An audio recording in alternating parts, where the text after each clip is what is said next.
tardes, amigos y amigas que nos están viendo en estos momentos. Muy bienvenidos y bienvenidas una vez más a este webinar Entendiendo la Apatridia en el Mundo, en conmemoración del Día de la Sentencia 168-13 emitido por el Tribunal Constitucional. Para el movimiento reconocido es un placer que ustedes hayan dado cita para poder compartir y entender las realidades, las diferentes situaciones que pasan las personas apátridas en el mundo.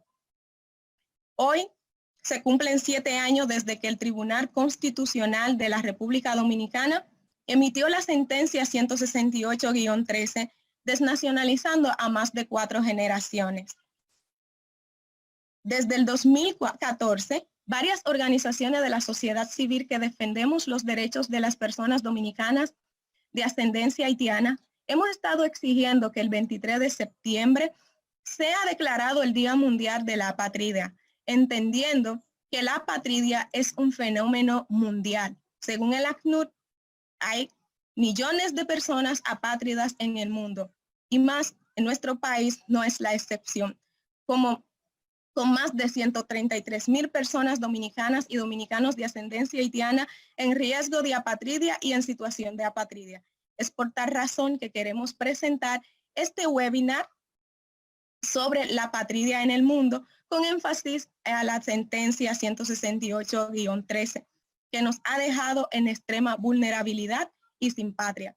A pesar de los esfuerzos que se han realizado para paliar la situación, sin embargo, consideramos que no son suficientes para poner fin a este drama humano. Es por tal razón que en el día de hoy conoceremos las diferentes historias y realidades de las personas que nos contarán sus historias de vida. Además, conversaremos con representantes de instituciones que trabajan el tema de la apatridia. Visibilizar la apatridia en el mundo entendemos que es muy importante porque a partir de esto podemos ir conociendo cómo se da la apatridia y cómo afectan a las personas.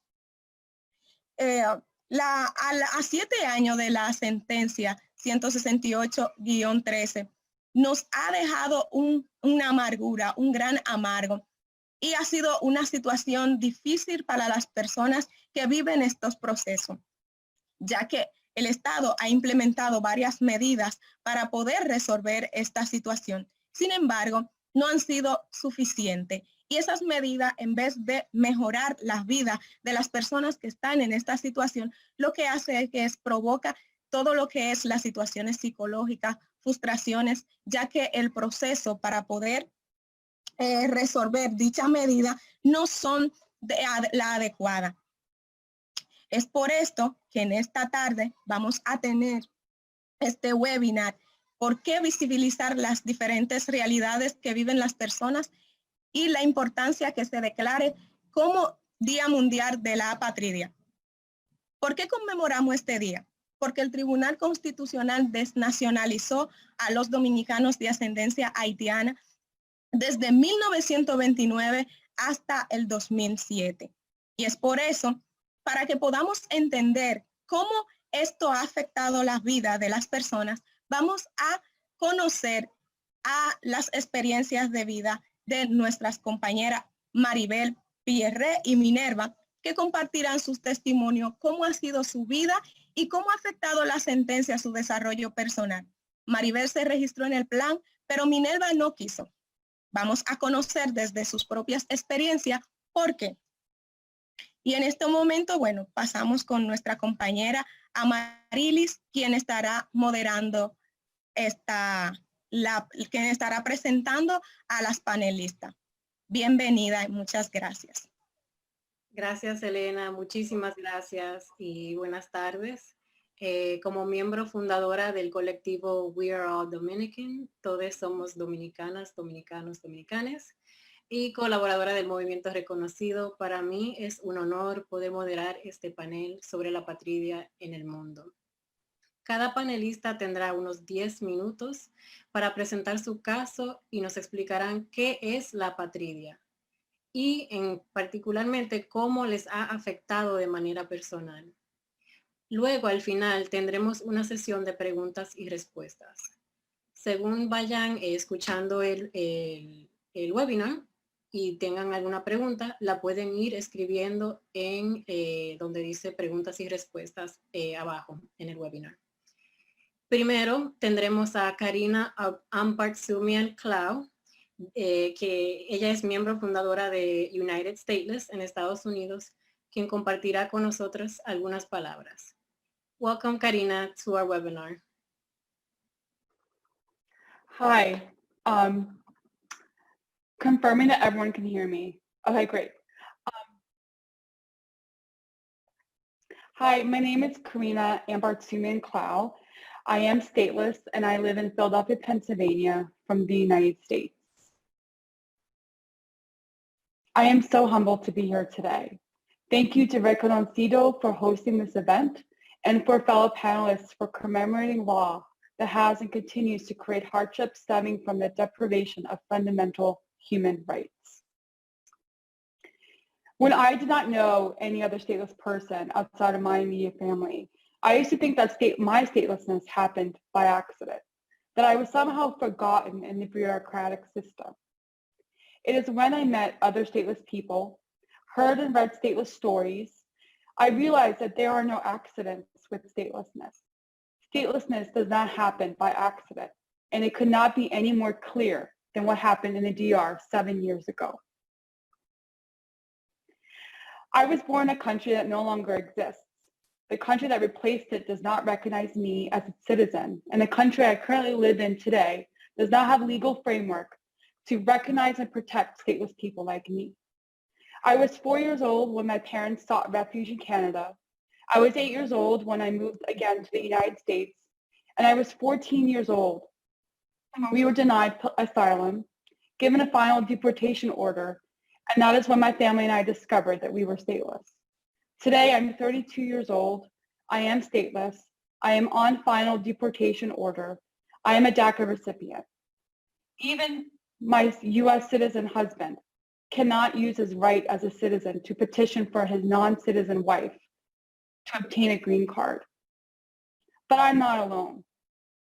Almost 3 years ago, United Stateless started as a simple conversation between several stateless strangers in the US. We found each other through social media, by tracking far and few between newspaper articles about individual cases. Together, we decided to build a movement that symbolizes that those affected can lead.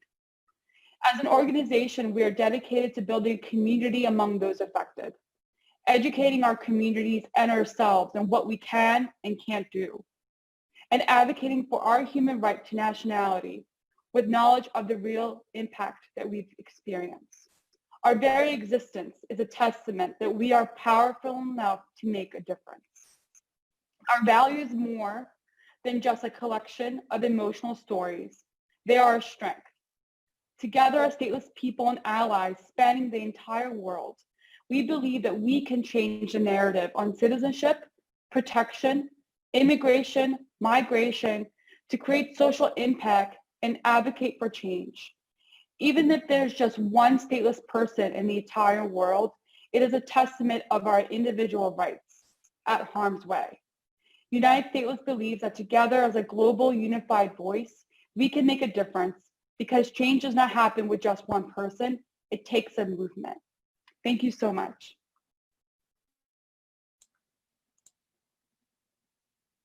Thank you so much, Karina, for sharing those powerful words. Gracias, Karina, por compartir con nosotras palabras muy impactantes. Now we're going to pass to Minerva Libe. Ahora hablaremos con Minerva Libe, que es lideresa de Mochen en la República Dominicana. Y también participa en las actividades del movimiento Reconoce. Muy buenas tardes, muchas gracias. Muy feliz y contenta de participar en este webinar. Bueno, Mi nombre es Minerva Live, nací en una comunidad del puerto del municipio de San José de los Llanos, República Dominicana. Tengo 26 años de edad y soy la quinta de 6 hermanos, de los cuales 4 tienen acta de nacimiento y cédula y 2 no tenemos nada, o sea, somos apátridas. No contamos con ningún tipo de documentos de identidad. Mi madre registró, o sea, declaró a mis hermanos mayores con una ficha de bracero que poseí en aquel entonces, pero a la hora de registrarme a mí y a mi hermano menor, no le fue posible, ya que le dijeron que no podía porque ella era de nacionalidad haitiana. Desde entonces vivimos en una situación de apátridas, sin poder desplazarnos libremente por las calles, por miedo a que migración nos deporte al país de origen de nuestros padres, Haití, el cual nunca hemos visitado por la misma situación de falta de documentación.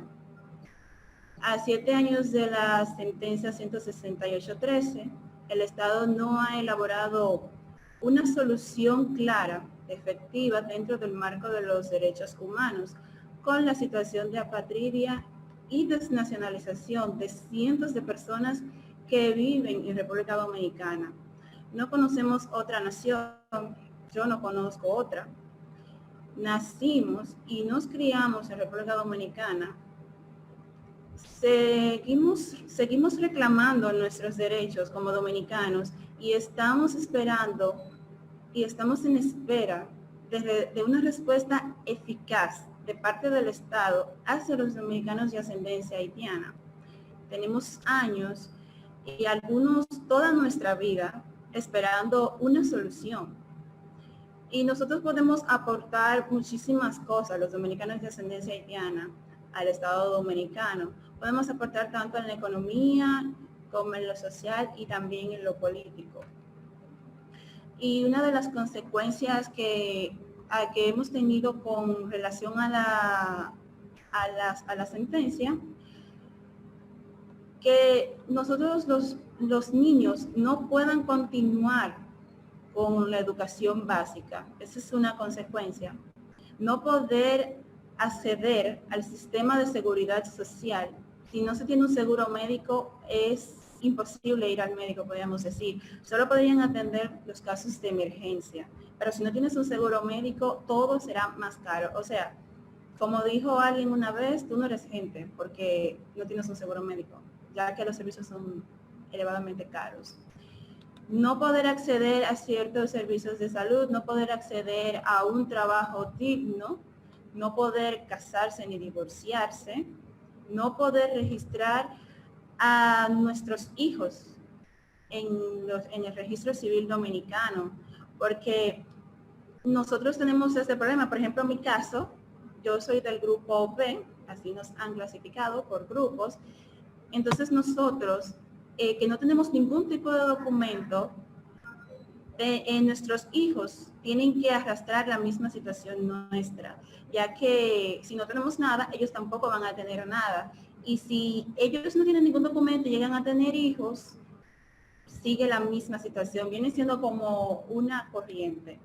No poder abrir una cuenta de banco es otra de las dificultades que nosotros tenemos. No poder obtener documentos de viaje como el pasaporte y por consiguiente no poder viajar internacionalmente, no poder realizar contratos de ninguna índole, no poder comprar o transferir una propiedad, no poder realizar una declaración jurada, no poder votar y postularse por un cargo público.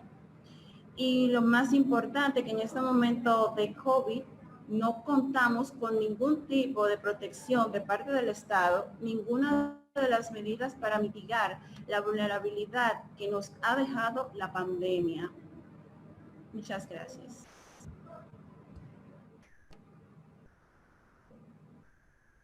Muchísimas gracias, Minerva. Había mencionado el movimiento incorrecto, es el Movimiento Sociocultural de Trabajadores Haitianos, MOSTA. Sí, muchísimas gracias, Minerva. Ahora queremos pasar a Maribel Pierre, que también es del Grupo B, y ojalá luego podamos hablar un poco sobre la diferencia entre las experiencias de Minerva y de Maribel. Le pasamos la palabra a Maribel. Buenas tardes, mi nombre es Maribel Pierre, tengo 23 años y soy dominicana de ascendencia haitiana. A diferencia de Minerva, yo me registré en el famoso plan de regularización, que es lo que el Estado está ofreciendo a los dominicanos y dominicanas de ascendencia haitiana nacidos aquí que no pudieron ser inscritos a la hora de nacer. Soy la número 9 de 10 hermanos. Entre mis hermanos, muchos tienen cédula, tienen acta de nacimiento, pero al igual que Minerva, yo no pude ser declarada a la hora de nacer porque en ese entonces no se estaba admitiendo la ficha, que es lo que tenía mi madre en ese entonces. Bueno, a 7 años de la sentencia y de haberme inscrito en el famoso plan, que supuestamente a los 2 años iba a ser naturalizada, nos hemos quedado en el limbo. Muchos de nosotros aún no sabemos ni siquiera una respuesta, no tenemos una respuesta del Estado, no nos han dicho nada. Ya llevamos 7 años de la sentencia, yo sigo en el mismo lugar sin poder estudiar. Hace 6 años terminé la secundaria, no he podido ir a la universidad.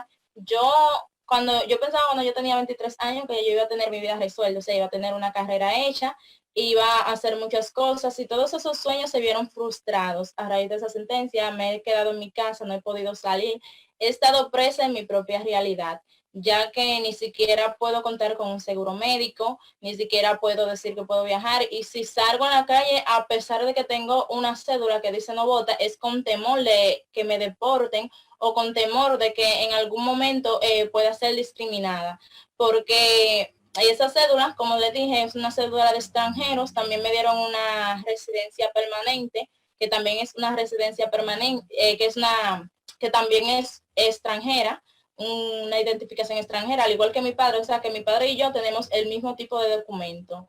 Entonces, a 6 años aquí he estado, ya me inscribí en el famoso plan de la naturalización. Estamos esperando, el Estado no nos ha dicho nada, estamos con esa promesa del presidente, él tampoco no ha dicho nada de la situación. Estamos esperando un decreto, ese decreto no sabemos cuándo va a salir ni cómo va a salir, y ya vemos que tenemos otro presidente electo. Entonces eso nos ha dejado en una situación peor, o sea, estamos en una situación, estaban en una situación mala, ahora estamos en una situación peor porque no tenemos una respuesta contundente del Estado. Y no solo mi caso, sino ha sido el caso de miles de dominicanos de ascendencia haitiana que están pasando por esta misma situación, y a cada rato dicen, ¿y ahora qué? ¿Ahora qué pasará conmigo? O sea, personas que tienen hijos no lo han podido declarar. Yo, a diferencia de ellos, no tengo hijos todavía, pero hay muchos que mis hermanos tienen hijos, no han podido declararlo, no han podido hacer nada. Lo que están estudiando, mis sobrinos que están estudiando, los profesores a cada rato nos piden su acta de nacimiento o van a tener que suspender sus clases, y tampoco tenemos una respuesta de parte del Estado. Nada, yo hasta aquí ha sido mi participación. Si tienen alguna pregunta o sugerencia, estoy aquí para responder. Gracias. Gracias, Maribel Pierre, del Movimiento Reconocido. Antes de continuar, para las personas que nos escuchan a través del Zoom, les informamos que en la parte de abajo pueden escoger si quieren escuchar el webinar en español o en inglés. Ahora lo repito en inglés. For those of you watching us on Zoom, this webinar translated into Spanish. And if you need to listen to this in English, you can select at the bottom of the screen the language that you want to listen to the webinar in. Gracias nuevamente, Maribel, del Movimiento Reconocido. Queríamos pasarle nuevamente la palabra a Elena para que nos explique un poco qué significa ser parte del Grupo B y cuáles son las diferencias en particular entre las experiencias de Minerva, por ejemplo, que habló primero, y de Maribel, que habló de segundo. Elena, cuando puedas, puedes entrar y explicar. Bueno, ya decimos que la sentencia 168-13 fue emitida por el Tribunal Constitucional luego de varias medidas administrativas que mantenía la Junta Central Electoral en contra de los dominicanos de ascendencia haitiana en suspender sus actas de nacimiento.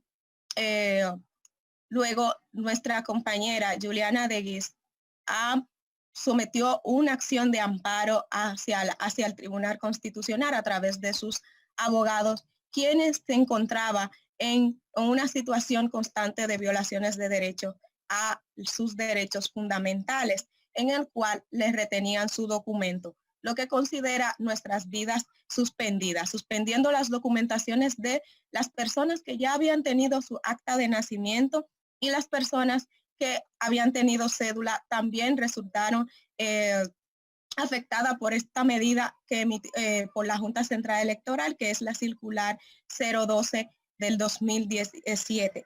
Y a raíz de esto, bueno, es donde grupos, organizaciones y personas afectadas nos hemos articulado y hemos estado incidiendo y esperanzado de que el Tribunal Constitucional emitiera un fallo a favor de nuestra compañera Juliana de Guiz y así poder tutelar sus derechos fundamentales. Sin embargo, el 23 de septiembre, el Tribunal Constitucional hizo lo contrario, emitiendo el fallo en contra de nuestra compañera Juliana de Guiz y las personas que están en las mismas condiciones que ella.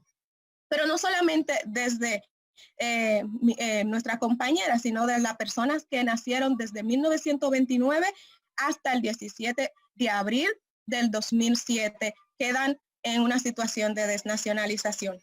A raíz de toda esa situación generada por la sentencia 168-13, pues las organizaciones y las personas afectadas no nos quedamos callados, pues se generó toda una incidencia tanto nacional como internacional, el cual obligó al Estado a través del Poder Ejecutivo a emitir la Ley 169-14.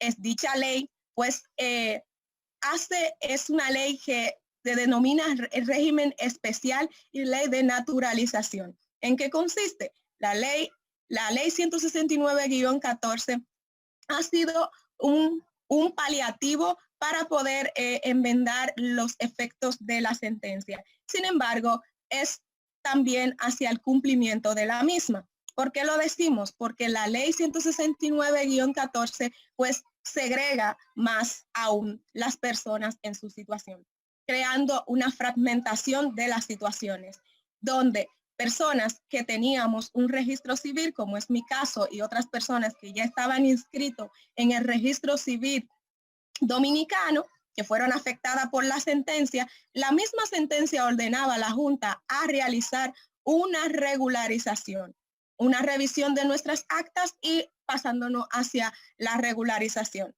Y para las personas que nunca fueron registradas en el registro civil dominicano, la ley manda a que estas personas tienen que someterse al proceso de plan de naturalización que fue realizada en conjunto con el Plan Nacional de Regularización para Migrantes en el 2014-2015. Dicha medida obligó a que jóvenes dominicanos de ascendencia haitiana, como bien decía Maribel y Minerva, que no pudieron ser admitidos en el registro civil dominicano por todas las situaciones ya antes descritas por ella, pues fueron obligadas a tener que pasar por un proceso burocrático por 90 días. Sin embargo, esta situación permitía que las personas pudieran tener un estatus. En el caso de Minerva, ella decidió no acogerse al plan porque entendía que ella es dominicana. Y este plan pues violentaba y sigue violando todos los derechos fundamentales de las personas, ya que nos da una categoría de segunda ciudadanía. Y es por tal razón que Maribel pudo aplicar al plan de naturalización y a ella se le hizo una promesa que en 2 años se le daría la naturalización dominicana. Sin embargo, a la fecha no es así. Es por eso que al principio decíamos que desde la sentencia se ha venido dando diferentes procesos que no han podido solucionar real ni efectivamente la situación generada por la sentencia 168-14, en la cual no solamente está Minerva, que no pudo resolver, no pudo aplicar al plan de naturalización, no tiene un acta, no tiene cédula de identidad, no es reconocida ni por el Estado dominicano ni por el Estado haitiano. Y miles de personas que aún están en esta misma realidad como Minerva, que no tiene una solución jurídica. Y en el caso de Maribel, que son personas del grupo B que tienen un carnet, sin embargo, tienen que pasar por todas las situaciones como extranjero, tener que solicitar un permiso, tener que tener una residencia y todos los costos que esto implica, que no lo sufre, que no es lo que conlleva a una persona nacida en el país. Estas personas que fueron obligadas a tener que someterse a un plan de naturalización, también se le ha adjudicado una nacionalidad que el mismo país no le reconoce. Esta es la situación que estamos viviendo en nuestro país y es por eso la importancia de que podamos conocer más sobre estas realidades desde las vidas que la viven. Muchas gracias. Gracias, Elena, por aclarar un poco más sobre la situación en particular debido a lo que hoy se llama Grupo A y Grupo B, que forma parte de todo lo que fue la Ley 169-14. Hace poco también hubo un decreto sobre el Grupo B y quería preguntarle a Maribel si nos podía explicar un poco qué significa qué quiere decir o qué significa que haya un decreto unos días antes de que el último gobierno saliera del poder. No sé, Maribel, si tienes algunos minutos para explicar antes de continuar.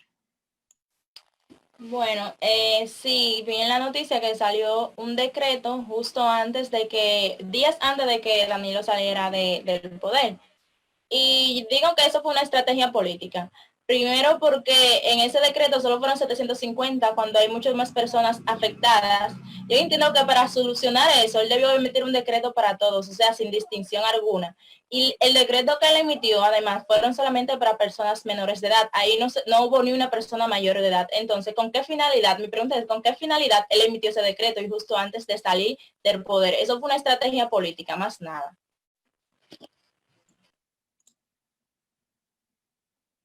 Gracias, Maribel, por explicarnos que dentro de esa lista no, por ejemplo, no apareciste tú. Y solo queríamos ya, como última pregunta, antes de continuar con las demás panelistas, preguntarte cuál ha sido el impacto de ese decreto o de ver que no estás incluida en ese decreto para ti.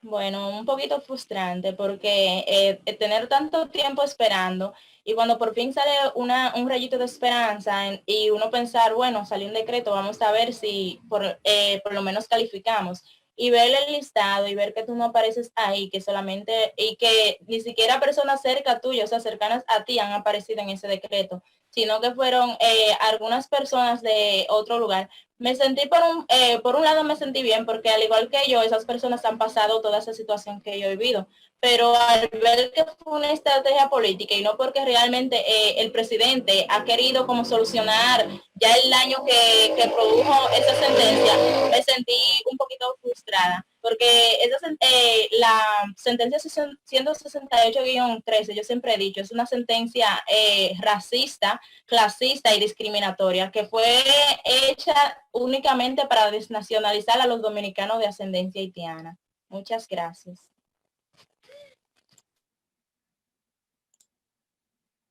Gracias, Maribel, por explicarnos un poco más sobre el impacto del decreto. Minerva, sabemos que tú no te inscribiste en el proceso, pero sí queremos saber qué opinión tienes tú del decreto y qué significa para ustedes.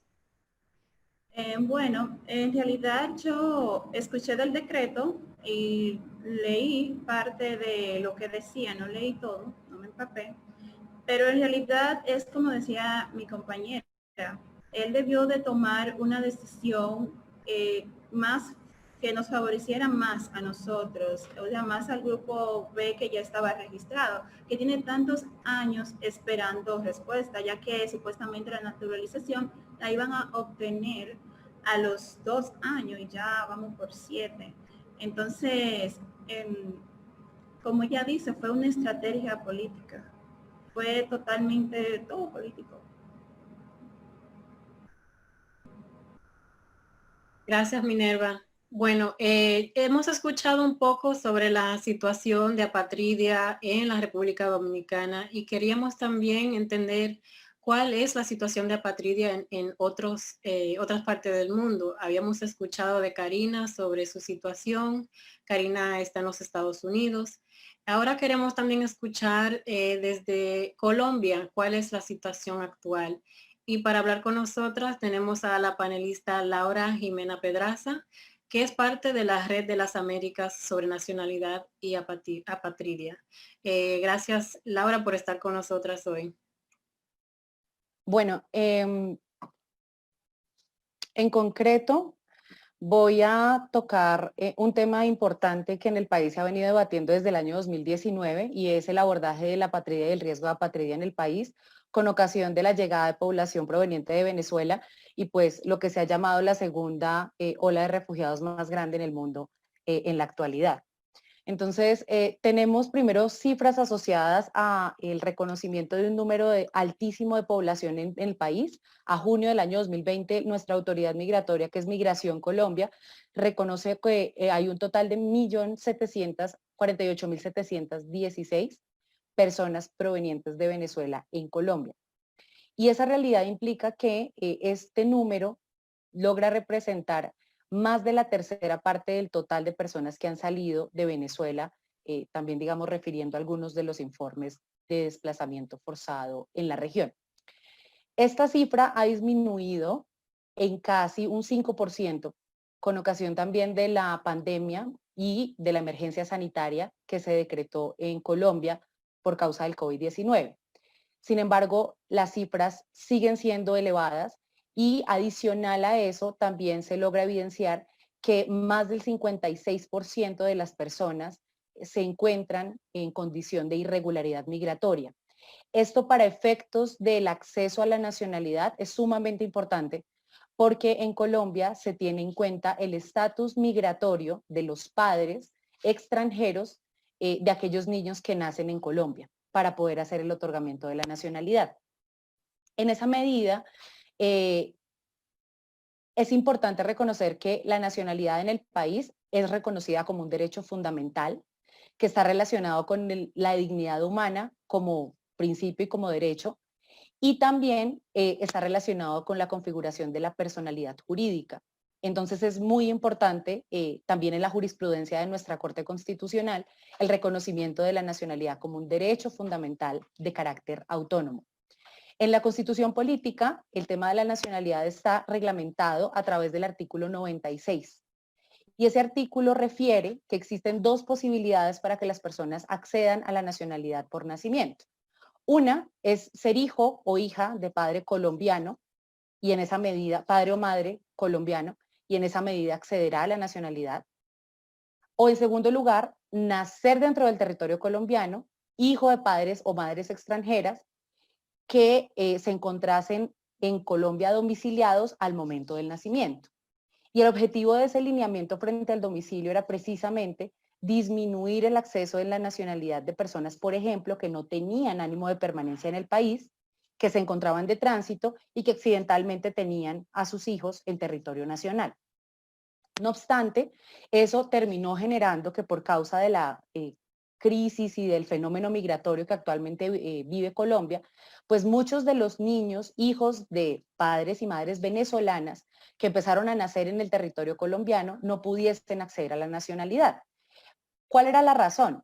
En concreto, la mayoría de estas personas, como lo vemos en las cifras, se encuentran en situación de irregularidad migratoria.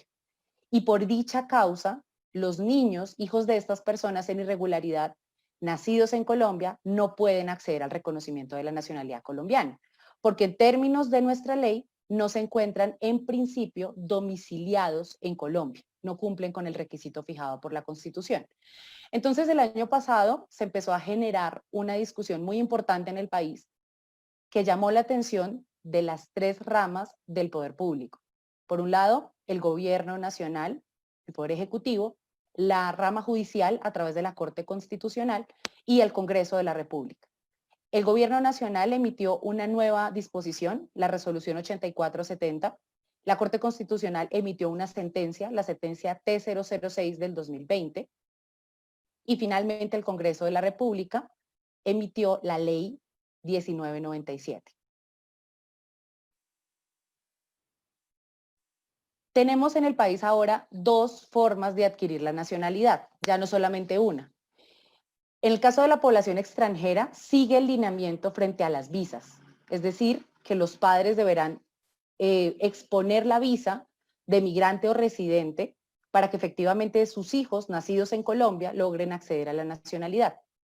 Para el caso de la población venezolana, el lineamiento cambió y es ahora la presunción del domicilio la que permite que todo hijo de padre y madre venezolana nacido en Colombia pueda acceder a la nacionalidad. Esa presunción únicamente opera cuando quiera que los padres logran acreditar que tienen algún documento que los reconozca como población venezolana. Es decir, que tengan su cédula vigente o vencida, que tengan su pasaporte vigente o vencido, que tengan una cédula de extranjería o que tengan un permiso de estancia en el territorio. Si los padres o la madre soltera no logran exponer esa acreditación de la nacionalidad venezolana, el niño tampoco puede acceder a la nacionalidad colombiana. Finalmente, la Corte Constitucional, en la sentencia T006 que les acababa de comentar, mencionó que la exigencia de una visa específica para acreditar el domicilio de los padres extranjeros con el fin de obtener la nacionalidad de sus hijos es incompatible con los postulados constitucionales. Es decir, que se podría llegar a valorar como una exigencia inconstitucional y por dicha causa no compatible con la garantía del derecho fundamental a la nacionalidad. Y finalmente, las barreras que tienen en la actualidad la resolución 8470. En primer lugar, solamente se reconoció la nacionalidad de hijos nacidos en Colombia, de padres extranjeros, en este caso población venezolana, que hubiesen nacido entre el 1 de enero del 2015 y el 16 de septiembre del 2021.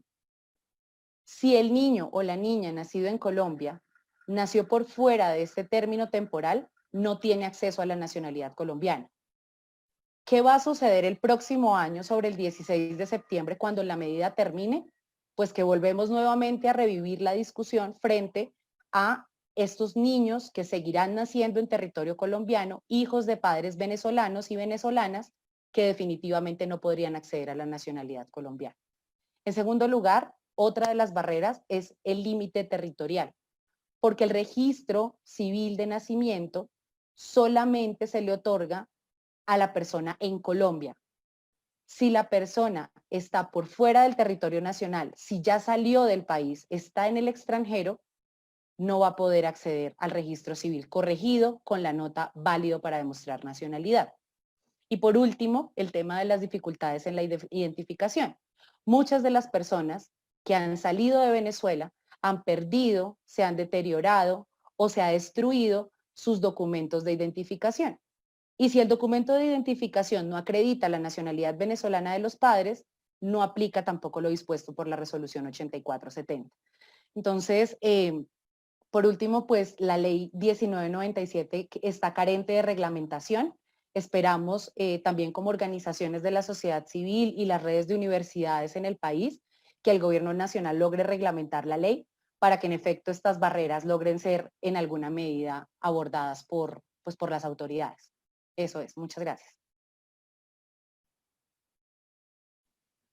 Muchísimas gracias, Laura, por hablarnos un poco sobre la situación actual en Colombia. Thank you so much for this invitation to be a part of this event today.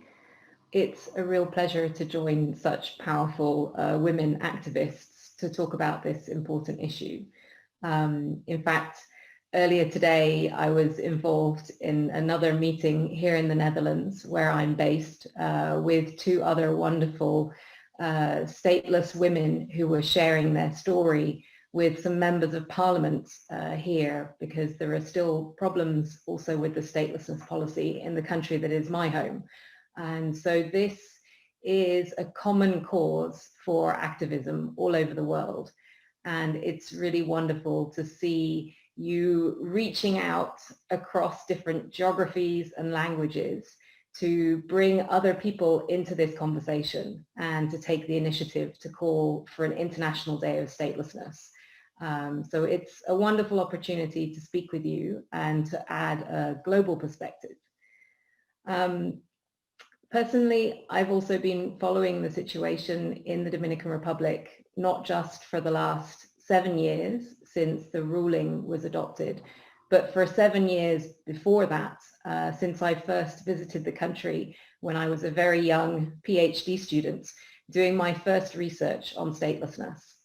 And what stays with me over those 14 years as the situation has in many ways become more and more difficult instead of better, which is what I hoped would happen at the time, is the resilience of the community and of you activists in maintaining hope and finding new strategies. And so that's another reason why I'm very glad to be a part of this event today and offer you some global perspective on this. I guess the good news and the bad news, as you have already heard also from Karina and Laura, is you're not alone. This is a global issue. Statelessness affects at least 15 million people around the world. And unfortunately, the problem is also growing. The situation in the Dominican Republic is not unique. And even last year, there was another case of mass deprivation of nationality, this time in a region in India called Assam, where something very similar happened as in the Dominican Republic. A whole community was asked to provide documents to show that they were already in the country before a particular date that was important for the history of India. And many people didn't have these documents, and it was clear that they would never be able to provide the proof that the authorities wanted. But this didn't stop the authorities from excluding them from the new list of citizens. And at the moment, there are around 1.9 million people in India who are also joining this fight now to have their citizenship recognized. And very similarly to the Dominican Republic, there is a lot of complicated bureaucracy with a lot of discretion for the authorities as people now fight to have their citizenship reinstated. There are also other cases around the world of children being born into statelessness as a result of displacement and bad laws. The most obvious case where this is happening on a large scale beyond the situation we heard about in Colombia is in relation to displacement from Syria because of the conflict there. Syria is a country where women don't have the right to pass nationality to their children. And so where children are being born into refugee families and they don't have proof that their father is Syrian, there is a real risk of statelessness. We also see a deepening crisis of the removal of rights from people who are stateless. And a very obvious example of this is the situation of the Rohingya community. Most of this community has now been displaced from their home country by the violence and persecution that they suffer that has risen to the state of genocide in the country. We also see reduced civil society space, so less space to speak out and to engage in activism on discrimination, on xenophobia, on statelessness. And in some countries, people have also had their citizenship removed because they were speaking out on these issues. We've seen that in Bahrain, in Azerbaijan, and in other places. We also see that in many countries, nationality is being treated increasingly as a privilege rather than a right. So for many people, keeping their nationality is now contingent on their behavior. And this is particularly problematic as part of countries' counter-terrorism policies, where governments like the United Kingdom and the Netherlands are removing citizenship from people who have gone to fight with the Islamic State. effectively leaving them stranded in Syria, where ultimately they also are continuing to contribute to the international security threat. And of course, we now see that the implications of COVID are layered on top of statelessness in countries around the world. It's not just in the Dominican Republic, where those who are affected by statelessness are really struggling the most to access the help that they need. This is also the case in Nepal, in Kenya, in Macedonia, and in many other places. So sadly, you're not alone. But what I think has changed dramatically in the last few years, and where Reconocido, Dominicanos por Derecho, United Stateless are all wonderful examples, is the build-up of activism on this issue. I think it's safe to say that statelessness has come out of the shadows, and now it is possible for people to speak out and to build solidarity, not just with people within their own community, but across communities. This is something that is really important also for my organization, which is the only NGO working at the global level to try to promote the right to a nationality for all. And we see probably our most important job that we can offer to support the work that is happening in countries around the world is to help connect people to one another and to start to change the balance of power so that people who are affected by statelessness can lead not just in local activism, but in global activism, and can really start to change the narratives around statelessness. This is something that we are spending a lot of time on at the moment. And one of the positive effects of COVID is that many people are stuck in their homes and turning to Zoom to connect to one another. And in some ways that removes some of the barriers that we experienced before, where stateless people couldn't travel to an event. The event is now traveling into everyone's living rooms. And so it's really exciting to see everyone connect up in new ways. And I think that there's a lot of hope that we can draw from this kind of activism and pulling together international solidarity. So I'm really excited to be part of this event, and I look forward to seeing what questions there might be about this global context. Thank you. Muchísimas gracias, Laura, por su intervención. Ahora vamos a pasar a la sesión de preguntas y respuestas. Si tienen alguna pregunta, la pueden incluir en el chat, en Zoom, si están en Zoom, y si están viéndonos por Facebook, pueden incluir las preguntas en los comentarios de Facebook y se la pasaremos a las panelistas para que respondan. Voy a ir revisando a ver si han llegado preguntas. Desde Facebook nos pregunta Rosa Iris Yendomi Álvarez que cómo enfrentarán la situación de clases virtuales si además de la limitación económica por la privación del derecho al trabajo, también se requiere el documento para contratar servicios de internet y telefonía. Puedo repetir la pregunta en inglés.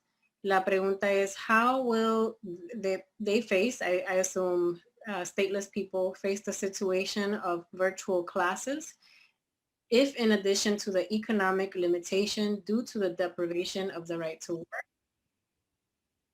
also is required to get internet and telephone services? Es una pregunta que tal vez alguien en la República Dominicana la pueda responder, o si hay otra persona que también sabe un poco sobre la situación en Colombia o en los Estados Unidos que quiera responder.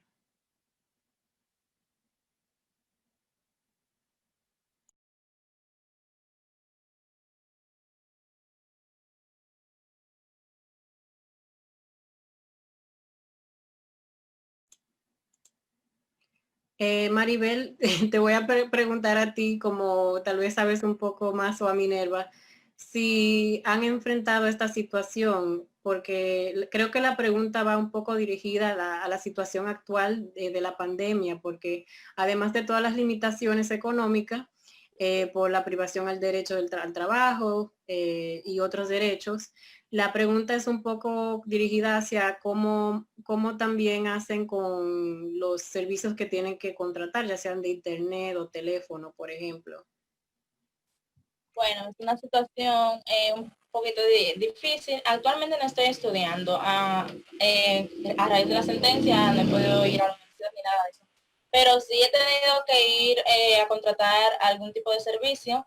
Lo primero que te piden es tu identificación. Entonces, tienes que buscar una persona de confianza para que te contrate dicho servicio, porque tú no lo puedes hacer porque no cuentas con una cédula de identidad, no cuentas con nada. Entonces tienes, perdón por el ruido, tienes que buscar a otra persona de confianza para que pueda hacerlo por ti, porque tú mismo no lo puedes hacer.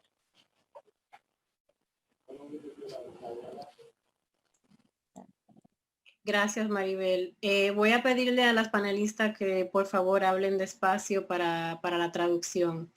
La siguiente pregunta de Paola Pelletier creo que es dirigida a Laura Pedraza, y es la siguiente. Es decir, que el derecho al jus solis de la nacionalidad en Colombia es temporal, no es una solución duradera, no se extiende a otro origen nacional, solo a descendientes venezolanos nacidos en Colombia. En inglés, voy a repetir en inglés. In other words, the right to jus solis of nationality in Colombia is temporary. It is not a lasting solution. It does not extend to another national origin, only to Venezuelan descendants born in Colombia. Es una pregunta para aclarar.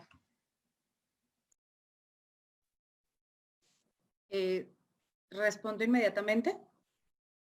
Sí, por favor. Sí, bueno, de acuerdo a la pregunta, sí. Para el resto de las nacionalidades aplica el criterio de jus soli condicionado. Es decir, que además de nacer dentro de Colombia, tienen que acreditar el domicilio con una visa. Y esta regla específica que comentaba frente a la presunción del domicilio solamente aplica para descendientes de venezolanos.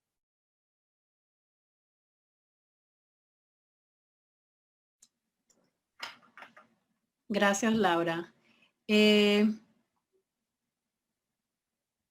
Estoy revisando a ver si han llegado más preguntas.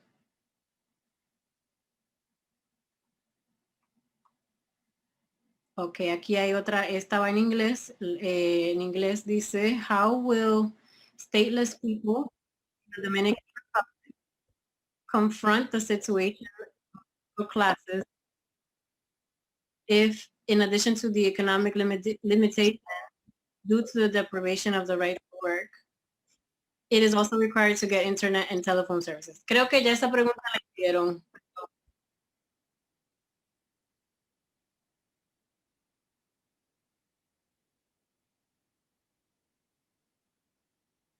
Sorry, fue una pregunta que ya le hicieron. Voy a pasar a la siguiente, que es cómo valoran la posición del nuevo gobierno en la República Dominicana frente al reto de adquisición de la nacionalidad y la realidad existente a raíz de la sentencia.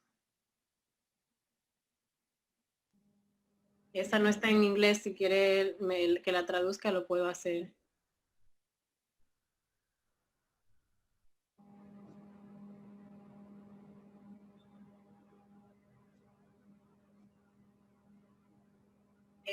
No sé si Minerva, Maribel o Elena quieran responder a esa pregunta. Bueno, sí. Yo veo la posición de nuestro nuevo presidente, o sea, veo ciertas posibilidades en que nosotros podamos, o sea, los americanos de ascendencia haitiana, podamos, que nuestro problema pueda tener una posible solución, ya que él también es descendiente de migrantes.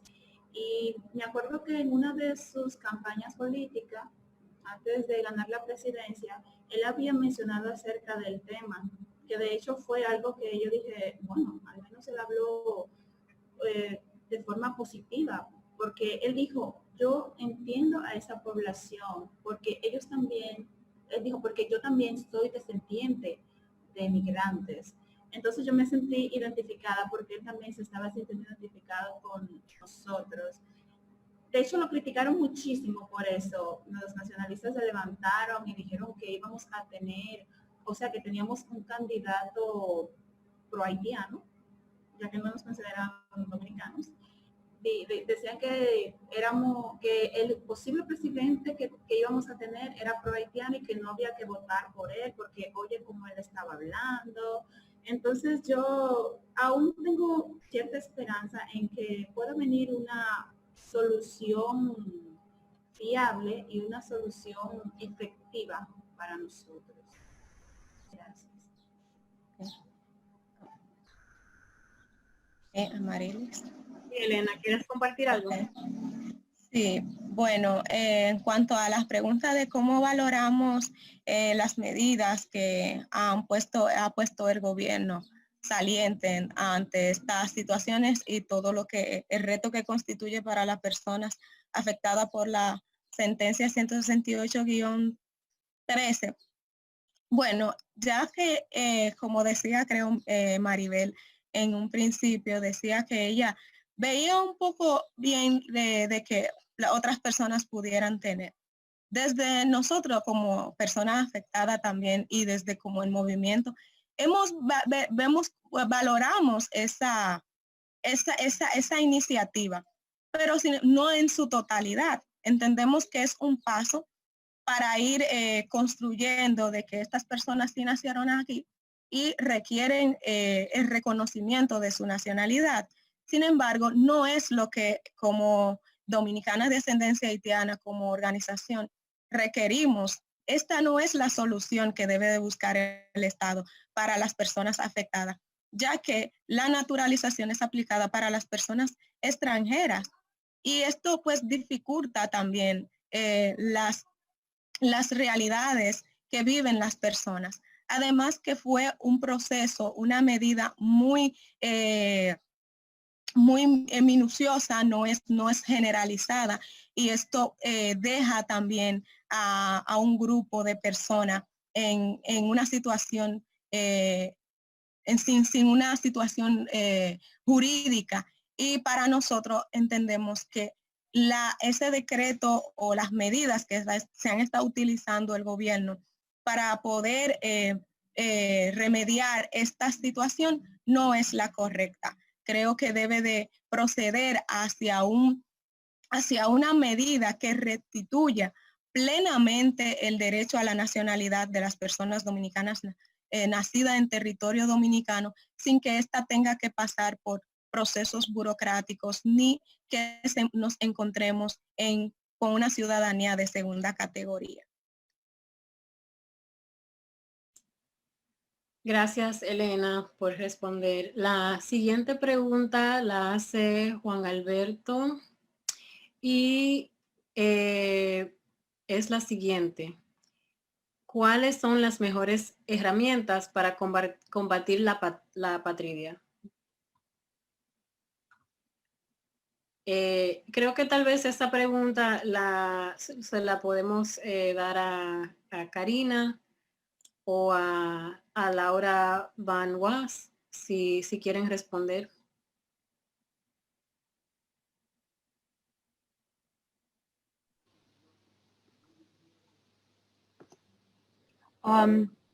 Thank you. The best tools to combat statelessness, I mean, for United Stateless, we've relied heavily on virtual tools, phones, internet, but also meeting in person.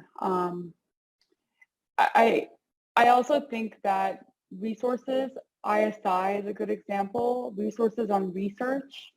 Many times we found, especially when in the beginning of our organization, it's hard to feel validated that this is an experience and status that is dehumanizing, simply because it's just not heard, it's not talked about in the United States. There's so little research about it. Majority of people in the US, this idea of statelessness tends to be assumed that it happens elsewhere. It happens overseas. It happens over there. So our biggest tool is research that's available. and using, resources that we have at our reach is the biggest help. I also want to add that, what really helps us is to include in our movement not just stateless people, but those are our strong allies as well. In many ways, we're all affected by statelessness, not necessarily equally. It helps us to understand the stateless issue with allies, because just because it's not happening to you doesn't mean it can't happen to you. I think this issue, there's an unlimited way that someone can become stateless, and it would never surprise me how someone becomes stateless, and it's always equally heartbreaking and terrible. But just because you have a nationality doesn't mean you're at risk of it, especially within your own community, someone that's stateless is living there. I hope I made sense with that. Thank you.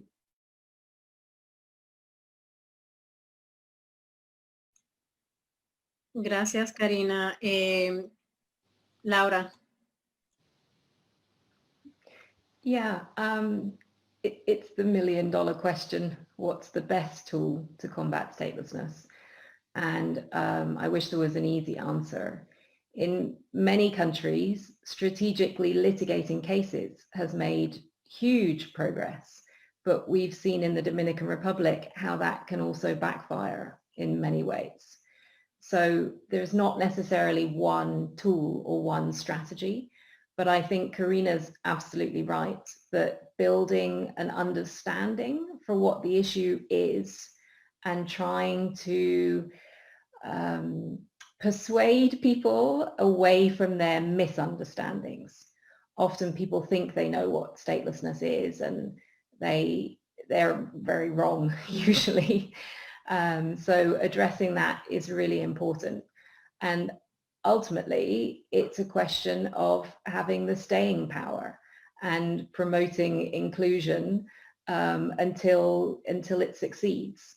And we see in every context in the world, even for small changes, how long they can take.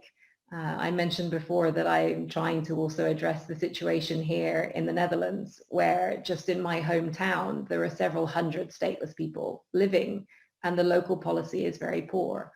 But it's very hard in this context as well, even without a very severe statelessness problem. And so being able to stick with it, even when you have failures, even when the policy goes backwards, and continuing to find solidarity in speaking with other people who are fighting the same fight. And I think something we can do better is to celebrate the successes that are achieved anywhere as a win for the right to nationality, and then sticking by other communities when they have regression, when they see things go backwards, and providing solidarity when they need it. I think that's going to make all the difference in the longer term.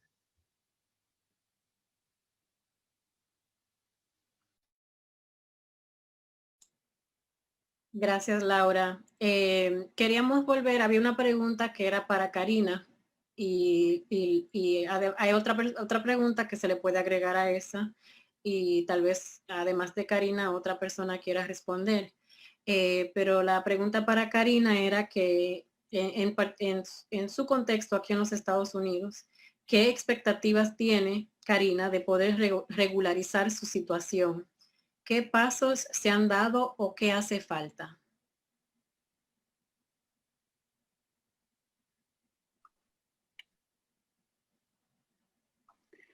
Yeah, for me to end my statelessness, I need to have law changed. The U.S. needs to pass laws identifying stateless people in regards to the international definition of what a stateless person is, offer protection for stateless people, identification. If it's someone, I mean, I fit into that category where there is a direct option. I think something I should have said earlier is that in the US, stateless people don't have a certain look. We're kind of a melting pot of all these different stateless people that come from all over the world in many different ways. I came here as a child seeking asylum, and I was denied and became stateless that way. We have many members of our community, a stateless community here in the US, that came here as foreign exchange students and became denaturalized here in the US.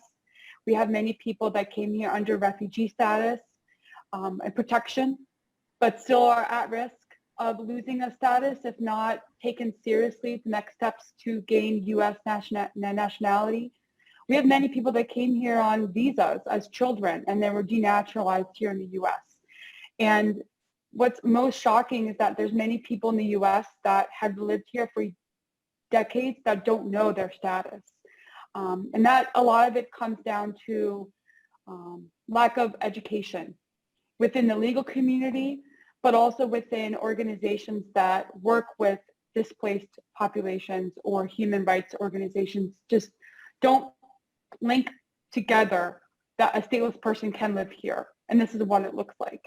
That can be extremely difficult and many times frustrating as well.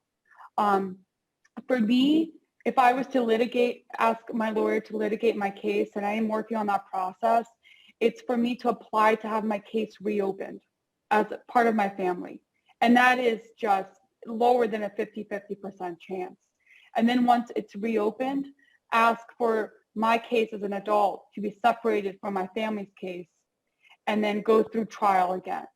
And it's, time isn't on our side. It can take up to 10 years for this to move, and that's just inhumane. And in many ways, the laws around statelessness, around how the US deals with stateless people is upsetting in so many ways because the State Department identifies statelessness, recognizes it outside the US, but within the US, it's just barely mentioned. And I think a lot of it has to do of not having an organization like United Stateless talk about it. The people that are affected leading the movement, it's just incredibly powerful. And sometimes I think I've noticed that sometimes in a room of, lawyers and policymakers and those that went to school for this, that, have worked in academia, that have a lot of power, can feel intimidating, right? It's also very traumatizing. My earliest memories is being in and out of, sorry, I didn't mean to cry.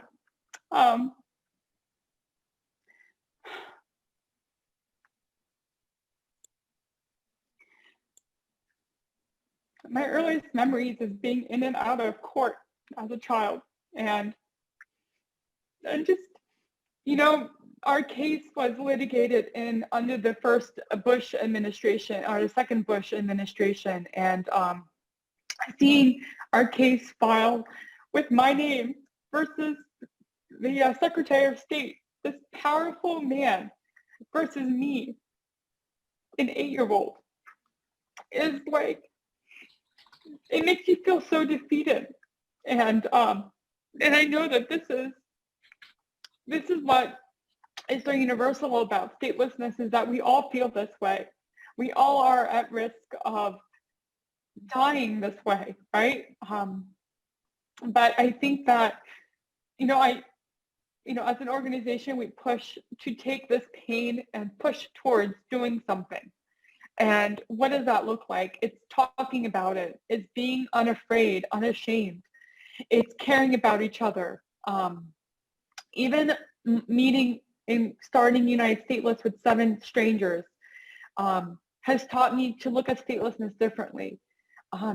Look at statelessness and look at how we are working together differently. And it's hard. I sometimes am fearful of what the presidential elections here in the United States will look like after November 3rd, and what the next 4 years, if there's a re-election, what that will look like for not only stateless people, but other displaced communities. And I believe in the movement. I believe in the community. And what we're doing today, I think is the beginning of something amazing, because I believe in, even though we can't physically be in the same space, I believe that we can help each other. How can we raise your issues here in the US, and how can you raise our issues? Because I think for so long, our voices weren't heard. But I believe that we can do this together. And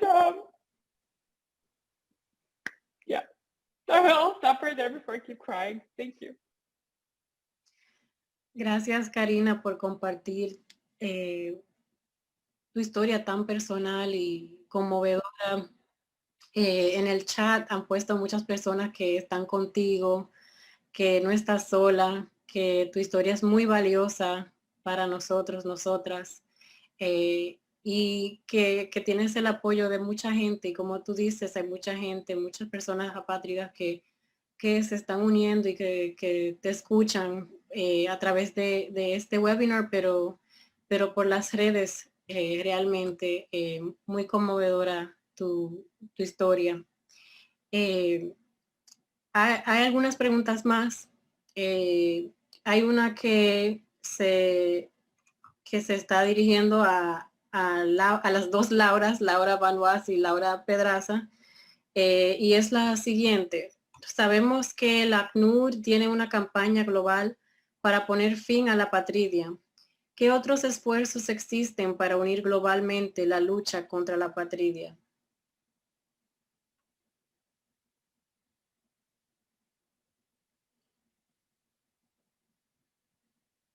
Podría ser Laura Pedraza y luego Laura Banois.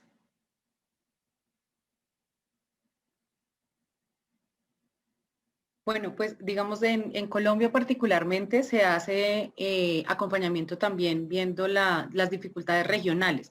Hay articulaciones de carácter regional, pero en lo global sí definitivamente es el Alto Comisionado de Naciones Unidas para los Refugiados quien ha liderado ese ejercicio en la campaña de I Belong, y pues principalmente también articulando a las organizaciones a nivel global, porque pues finalmente su mandato les permite hacer esta presencia mucho más en términos del mundo.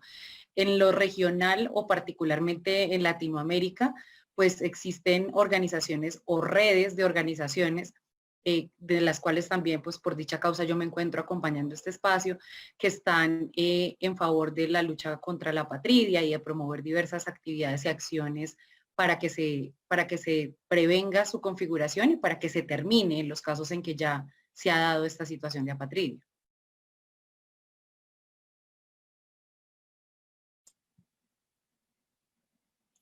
Gracias, Laura. Ahora, Laura Banois, ¿quieres agregar algo?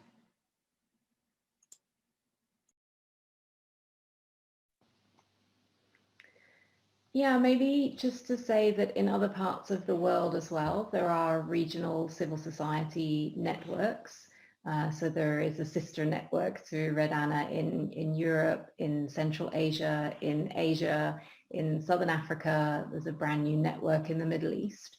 And so I think what's really powerful is to see that alongside a kind of a UN-driven initiative, there are also these regional initiatives by civil society where activists and NGOs and academics are coming together to try to set an agenda that matches what the needs are in the region. And from my organization, what we're trying to do now is to see how to link up all of these different initiatives and to really start to transfer the power within what is happening on statelessness towards those who are actually directly affected. What's happening at the UN level with increased visibility for this issue is fantastic. And 10 years ago, we wouldn't have thought it was even possible for UNHCR to launch a campaign specifically to end statelessness. But at the same time, there are a lot of difficulties with this type of international issue where things are being led largely by experts at the top. I myself am also not personally affected by statelessness. I have legal expertise, and I've worked on this issue for a long time. But we will only really affect change if the global statelessness movement is listening to the needs of the people who are directly affected and taking their strategic direction from them. So I think over the next 5 to 10 years, the shift will be not from invisible to visible, but from visible to being very visibly led by people who are directly affected, people like Karina, who are ultimately the people who are actually going to make the difference. We can come in with expertise and with information about international norms or educational materials, but the people who are going to fight this fight are the people who themselves are directly affected. And it's our jobs to support them in any way we can.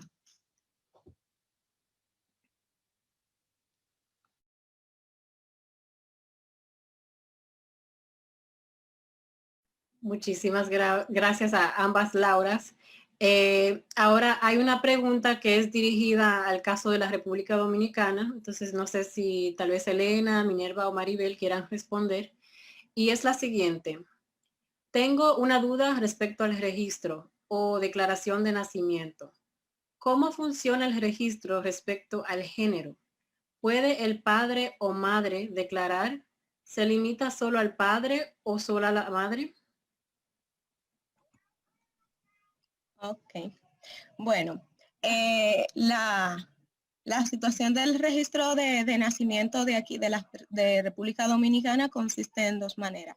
En un momento el padre reconoce, pero para su reconocimiento es necesario que la madre sea quien tenga la documentación.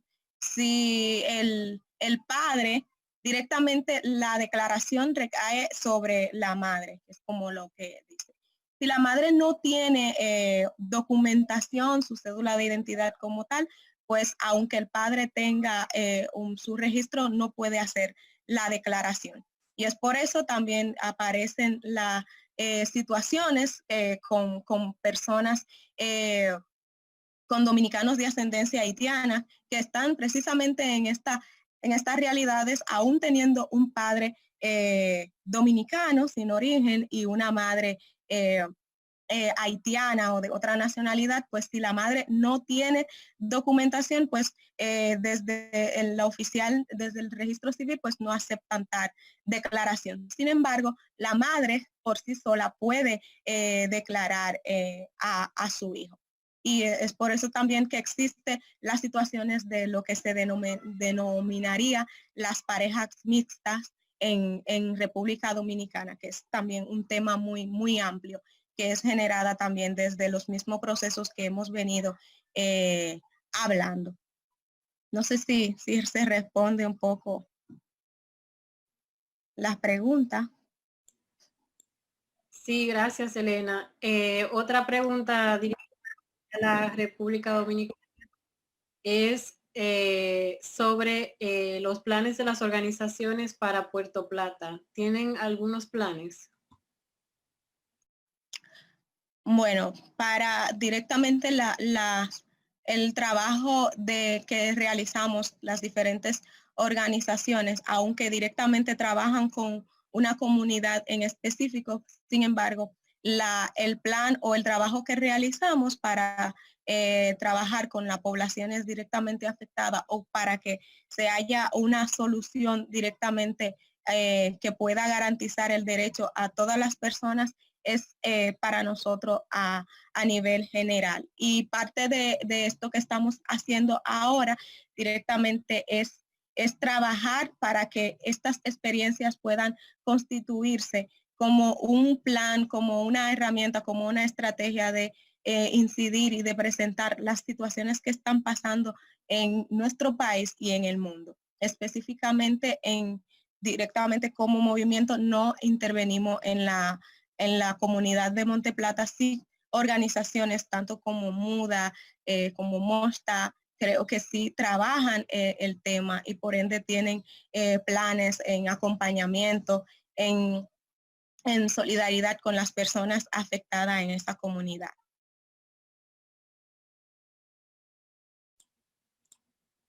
Gracias, Elena. Bueno, creo que hemos llegado... hay una última pregunta para ti, Elena, y luego podemos pasar al cierre. La pregunta para Elena es de John y dice, soy haitiano, acabo de renovar mi carnet del Plan Nacional de Regularización de Extranjeros. Mi hija nació en el año 2014, la declaré. Tiene un acta de nacimiento que dice extranjera. ¿Creen que ella cabe en el grupo B o no aplica? El caso de la hija de John es un caso muy fuerte y muy concurrente que se está dando en el país. Ella no entra en el grupo B. Forma parte como los jóvenes que aplicaron, que fueron declaradas a través de el registro civil, a través de la Junta, que no fueron directamente al plan de regularización. Y precisamente unas también de las trabas que están presentando esta población es que no son directamente reconocidas por el Estado, pero ni tampoco por el Estado haitiano, porque la Junta Central Electoral, si bien es cierto, le entrega un registro de nacimiento a las personas que nacen, y las personas entienden que sí, que este es un registro que le va a resolver la vida. Sin embargo, a la hora de cumplir su mayoría de edad, pues se encuentra con la simple situación de que no pueden sacar cédula porque es un registro de extranjería que es aplicada desde el mandato de la ley de migración 285 sobre el registro de extranjería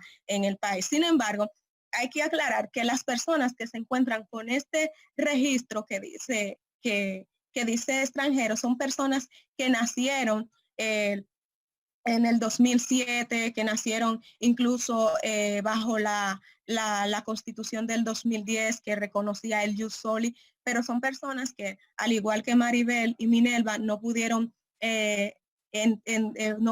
ser declarados por las mismas trabas que existían en este momento, pues luego de que sus padres obtuvieran el carnet de regularización, obtuvieran una documentación, en el 2014, pues acudieron a registrar a sus hijos, pero no en el plan. Y a estos jóvenes, que hay miles y miles de personas en esta realidad, pues el documento que le están entregando, pues no es válido, ni para el país, ni aquí, ni para Haití.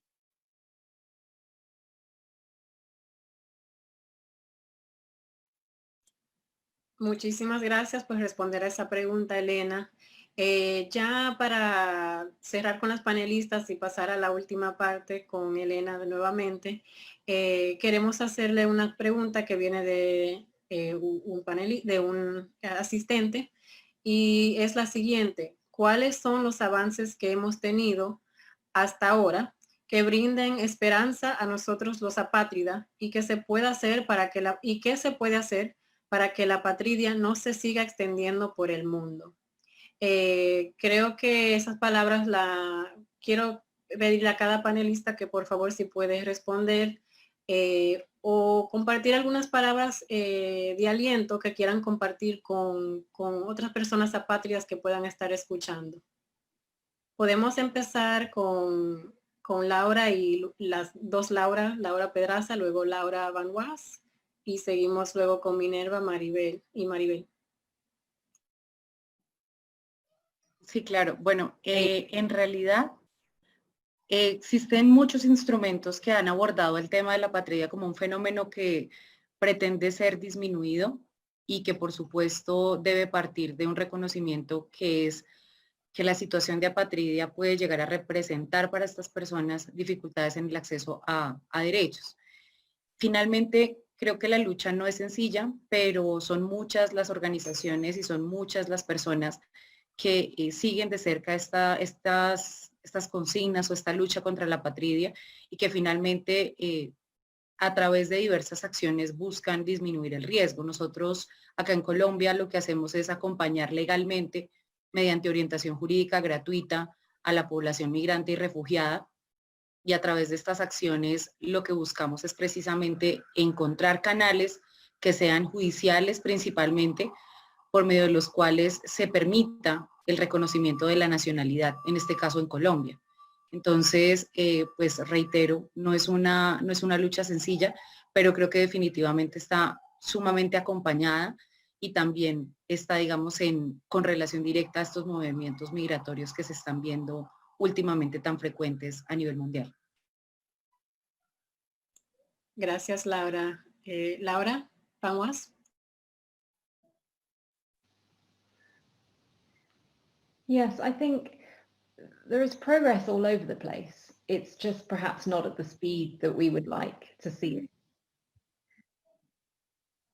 And so, as I have said before, we need to be prepared for the long fight. But it's also important to see this as a collective form of activism. And so, for example, just 2 weeks ago in South Africa, a partner that we work with a lot had a major victory before their constitutional court that's going to make a big difference for a lot of people in South Africa. Now that may feel like a long way away, but I think as this webinar has also demonstrated so beautifully today, it's not. If we see this as an international struggle against statelessness and for the right to a nationality, then that victory 2 weeks ago in South Africa is a victory for all of us. And so we should take hope in those kinds of situations. And I think what's also important to say, especially on this event, is that I know that some of the litigation before the Inter-American system hasn't worked out yet the way we would hope for the Dominican Republic. But a case like the Jan Bosico case has had such a tremendous ripple effect for the right to a nationality globally. It was the first case where someone won their rights to nationality, at least before the court. And this has led to many other victories in other parts of the world. So sometimes victories also spill over in unexpected ways. And that should be another thing that we take hope from. So I hope that we will continue to be more connected in ways like this and to continue to break down all of these barriers to work together on this issue.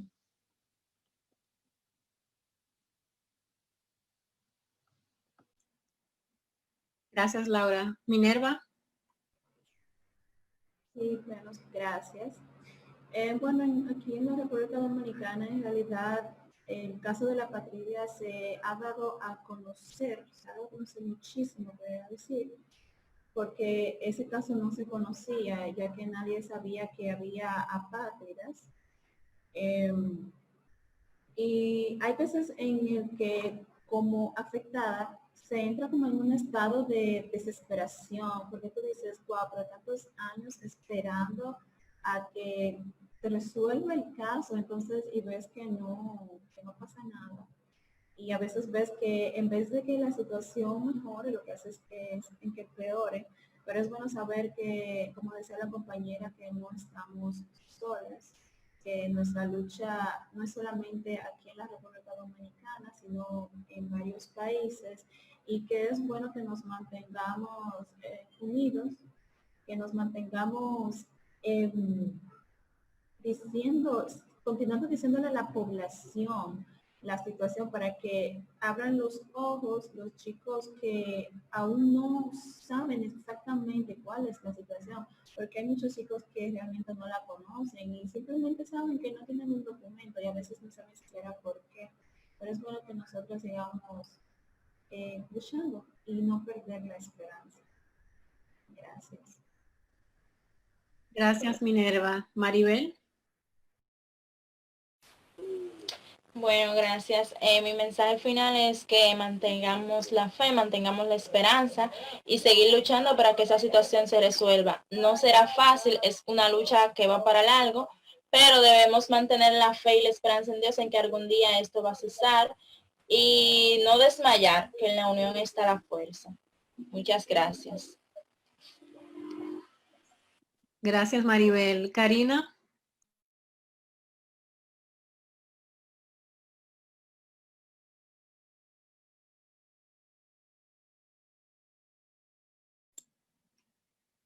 ¿Estás ahí, Karina?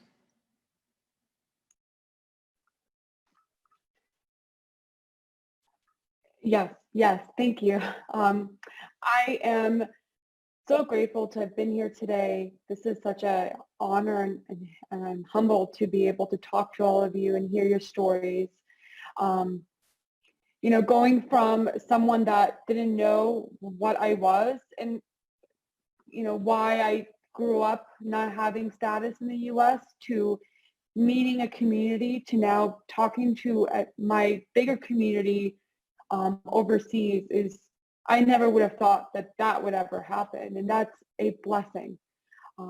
My lasting thoughts is that, to echo previous speakers, that yes, let's keep having these conversations. Let's keep talking to each other, if anything, to heal.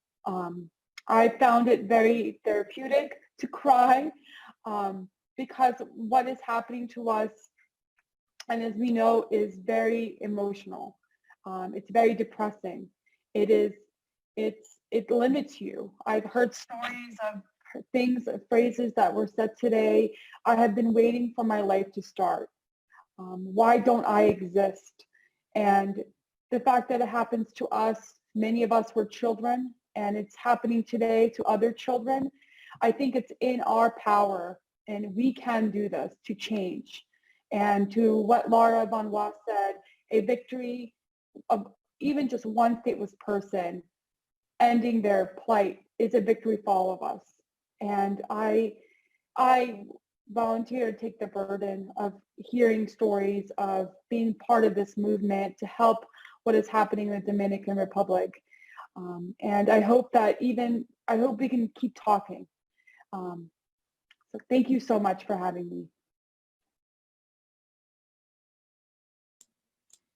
Muchísimas gracias a todas nuestras panelistas hoy en día. Agradecemos que hayan compartido sus historias, sus conocimientos. Y ahora queremos pasar al cierre. Tenemos a la compañera Elena Lorac, que compartirá una nota, un pronunciamiento en repudio y demanda que el día de hoy se haga reconocido como un Día Mundial contra la Apatridia. Elena.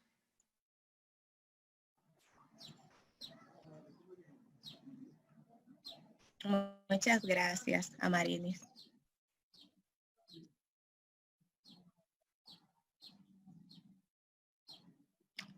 Bueno, garantía del derecho a la nacionalidad, 7 años de la sentencia 168-13. El movimiento reconocido realiza un llamado al gobierno dominicano a buscar una salida urgente, real y efectiva que le ponga fin a la situación de desnacionalización y apatridia generada por la sentencia 168-13, emitida por el Tribunal Constitucional el 23 de septiembre del año 2013, que hoy cumple 7 años de vigencia, y no olvidaremos. La sentencia ha dejado suspendida la vida de miles y decenas de dominicanos y dominicanas de ascendencia haitiana. La sentencia ha rebasado todos los límites impuestos por las razones y la objetividad, desafiando más de 80 años atrás y múltiples generaciones. Aplicó retroactivamente una desnacionalización masiva desde el año 1929 hasta el 18 de abril del 2007, siendo la aberración jurídica más atroz jamás producida en el país y una de las mayores violaciones a los derechos en la historia dominicana, basada en la discriminación étnica y racial por el origen nacional de nuestros padres. Esta funesta sentencia legitimó las constantes violaciones a los derechos humanos que hemos venido denunciando desde décadas atrás las diversas organizaciones que trabajamos con la población dominicana de ascendencia haitiana. Al emitirse la sentencia 168-13, el Tribunal Constitucional destruyó su razón de ser. La esencia del Tribunal Constitucional es hacer respetar la Constitución y la garantía de los derechos y legitimar las prácticas sistemáticas que ha sometido históricamente de discriminación y segregación racial que mantuvo y sigue manteniendo la Junta Central Electoral con el sector de poder en el país. Juliana de Guiz, quien busca la tutela y protección de sus derechos fundamentales ante el Tribunal Constitucional fue desnacionalizada y con ella todos nosotros. Actualmente la pandemia del COVID ha agravado nuestra vulnerabilidad. Ni siquiera podemos acceder a los programas de gobierno con motivo de la pandemia por falta de documentación. Como sociedad civil y como el Estado, deberíamos estar discutiendo hoy la reparación del daño causado a nuestro proyecto de vida frustrado, sueños truncados y vidas suspendidas por más de una década y nuestra descendencia. Demandamos que el Estado dominicano y este nuevo gobierno, quien tiene como eslogan el cambio, busque una solución a la desnacionalización y a la patria desde una perspectiva de justicia y de derecho. Muchísimas gracias.